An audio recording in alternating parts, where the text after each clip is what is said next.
വർത്തമാനകാലത്ത് രാഷ്ട്രീയ പാർട്ടികൾക്ക് സർഗാത്മകത നഷ്ടമായി എന്ന് പ്രശസ്ത കഥാകൃത്ത് അശോകൻ ചെറുവിൽ പറഞ്ഞു. ഗ്രന്ഥലോകത്തിന്റെ വജ്രജൂബിലിയുടെ ഭാഗമായി നടന്ന സാഹിത്യ സെമിനാറിൽ സംസാരിക്കുകയായിരുന്നു അദ്ദേഹം. എഴുത്തുകാരന് ഇത് അവൻ്റെ പ്രത്യേകമായിട്ടുള്ള ഒരു ഇന്ദ്രിയ ശക്തി കൊണ്ട് തിരിച്ചറിയുന്നു എന്നുള്ളതും അത് ഉപയോഗപ്പെടുത്തിക്കൊണ്ട് കലാസൃഷ്ടികൾ ഉണ്ടാകുന്നു എന്നുള്ളതും ആ കലാസൃഷ്ടികൾ സമൂഹത്തിൽ വലിയൊരു പ്രവർത്തനം നടത്തുന്നു എന്നുള്ളതും ചരിത്രത്തിൽ പലവട്ടം സ്ഥാപിക്കപ്പെട്ടിട്ടുള്ളതാണ്. ഇന്ത്യൻ ദേശീയ പ്രസ്ഥാനത്തിൽ തന്നെ എടുത്തു പരിശോധിച്ചാൽ നമുക്കറിയാം. ഞാൻ അതിലെ വിശദാംശങ്ങളിലേക്കൊന്നും കടക്കുന്നില്ല. ഇന്ത്യൻ ദേശീയ പ്രസ്ഥാനത്തെ രാഷ്ട്രീയവൽക്കരിക്കുന്ന കാര്യത്തിൽ എത്രയോ കാലം മുമ്പ് ഉണ്ടായതാണ് നമ്മുടെ ദേശീയ പ്രസ്ഥാനം. പക്ഷേ അത് അതിൻ്റെ ഒരു വഴിക്ക് പോവുകയായിരുന്നു. ഒരു പ്രത്യേക തരത്തിൽ ബ്രിട്ടീഷുകാരുമായിട്ട് സാമ്രാജ്യ ശക്തികളുമായി വിലപേശുകയും ഞങ്ങളെ പ്രധാനമായി പങ്കുവച്ചത് അതിലേക്ക് കടന്നു വന്ന സാമാന്യ ജനങ്ങളാണ്, കർഷക തൊഴിലാളികൾ. അതുവരെ ബാരിസ്റ്റർമാരും ഭൂപ്രഭുക്കന്മാരും വ്യവസായികളും നാട്ടുരാജാക്കന്മാരും ഒക്കെ ഉണ്ടായിരുന്ന ദേശീയ പ്രസ്ഥാനത്തിലേക്ക് സാമാന്യ ജനങ്ങൾ കടന്നു വരുന്നു. കൃഷിക്കാരും കർഷക തൊഴിലാളികളും അങ്ങനെയുള്ള ആളുകളൊക്കെ തന്നെ കടന്നു വരുമ്പോൾ സ്വാഭാവികമായിട്ടും ആ ദേശീയ പ്രസ്ഥാനം രാഷ്ട്രീയവൽക്കരിക്കപ്പെടുകയും ദിശ കണ്ടെത്തുകയും എന്താണ് ദേശീയ പ്രസ്ഥാനത്തിന്റെ കടമ എന്ന് അപ്പോഴാണ് കണ്ടെത്തിയത്. ഇന്ത്യയുടെ ഡിമാൻഡ് എന്താണെന്ന്, ഇന്ത്യയുടെ കോൺഗ്രസിന്റെ ഡിമാൻഡ് എന്താണെന്ന് കണ്ടെപ്പെടുത്തിയ എത്രയോ കൊല്ലങ്ങൾക്ക് ശേഷമാണ്. പൂർണ്ണ സ്വരാജ്യമാണ് നമ്മുടെ ഡിമാൻഡ് എന്ന് കണ്ടെത്തിയത് അപ്പോഴാണ്. ഈ ഡിമാൻഡ് കണ്ടെത്തുന്നതിന് ഈ തൊഴിലാളികളുടെയും കർഷകരുടെയും ഒക്കെ തന്നെ വിചാരങ്ങൾ ഉൾക്കൊള്ളുന്ന ഒരു ബോഡി വേണ്ടി വരും. അത്തരത്തിലുള്ള രാഷ്ട്രീയ സമ്മേളനങ്ങൾ വേണ്ടി വരും.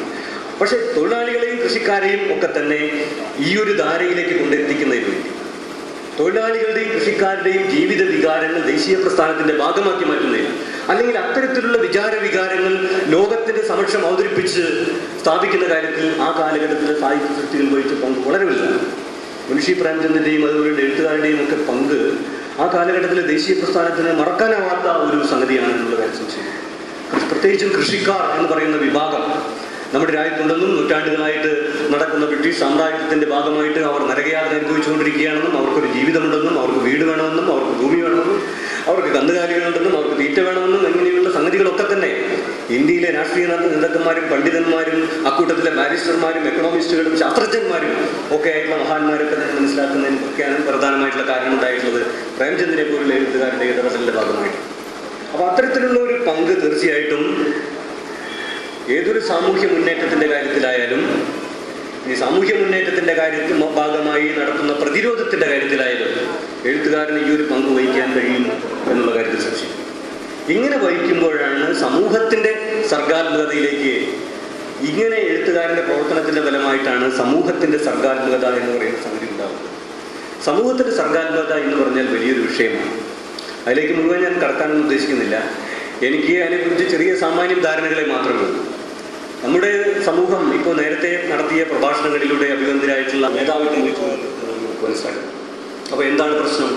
ഇതാണ് ദേശീയ പ്രസ്ഥാനത്തിന്റെ കാലഘട്ടത്തിൽ നമുക്കുണ്ടായിരുന്നതും നമ്മുടെ സാമാന്യ ജനങ്ങളുടെ ജീവിതങ്ങളിൽ ഉണ്ടായിരുന്നതുമായിട്ടുള്ള സാമൂഹ്യ അവബോധം. നമുക്ക് വേണമെങ്കിൽ അതിനെ സർഗാത്മകത എന്ന് വിളിക്കാം, രാഷ്ട്രീയം എന്ന് നമുക്ക് വേറെ ചില ആളുകൾ വിളിക്കും, ഒക്കെ ശരിയാണ്.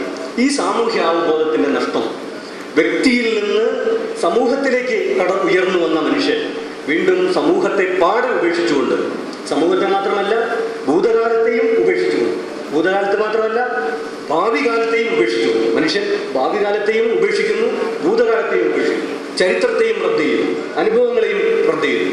അങ്ങനെ അനുഭവങ്ങളെയും ഒക്കെ റദ്ദ് ചെയ്തുകൊണ്ട് മനുഷ്യൻ നടത്തുന്ന വർത്തമാനത്തിൽ കാലഘട്ടത്തിൽ ഊന്നി നിന്നുകൊണ്ട് നടത്തുന്ന ഒരു പ്രവർത്തനത്തിന്റെ പേരാണ് സർഗാത്മകതയില്ലായ്മ എന്ന് നമുക്ക് വേണമെങ്കിൽ പറയാം. രാഷ്ട്രീയ പാർട്ടികൾ അന്തം വിട്ടു നിൽക്കുകയാണ്.